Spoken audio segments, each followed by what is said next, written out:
સારણો લહેરી સારણ ધૂપ કરીને બેઠો હોય, સારણ બે ભેંસું લઈને મોજ માણતો હોય, એકાદી ભેંસ હોય દૂરની ધુબાકા, એકાદી ભેંસ વિયાવાની હોય, એ બે ભેંસું છે હિલોળા નિજાનંદી ચારણ હોય. આ માતાજીની સ્તુતિઓ ગાય છે એ કઈ જીવતી વાત નથી.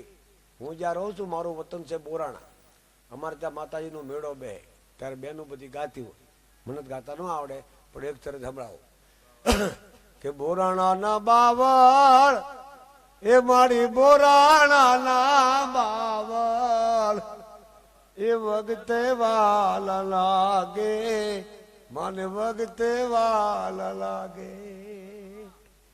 મોગલમાનો મેળો જોત ખરા એ મારી મોગલમાનો મેળો એ મેળલે રમવાયાવો મારી મોગલમાનો મેળો. અને બોરાણાના બાવળ શું કે છે કે સુતારી બોલાવો ઓલા બાવળિયા વઢાવો અને માનો રે ટૂડો ઘડાવો આ બોરાણા બાવળ. આવી કવિતા કે ઝીણા ઝીણા કાંતું એ કળા છે. એ તમે ઝીણા ઝીણા કાતો એ માનો ભેળિયો વડાવો માની લોબડી વડાવો. આવા બધા ગીતો ચારણી ભાષાની માની ચરજુ.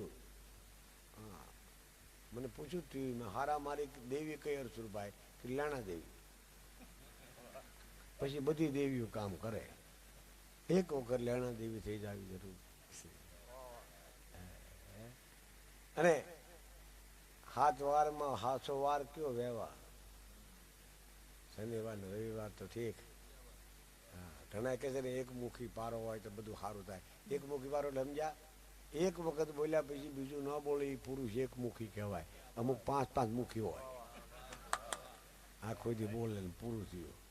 અને સારણને કહેવાય નહીં, સારણ તો માતાજીને હમ ખાવા પૂરતી રાખે છે. આખો દી હમ ખાય, માતાના હમ ખાવા બંધ કરો.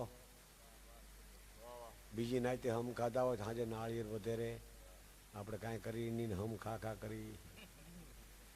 કેટલા બધા હમ ખાય કહો, મધવાળો હાથ કરીને તલની કોઠીમાં નાખો અને જેટલા તલ સોટે એટલા સારણને હમ ખાવાની છૂટ છે.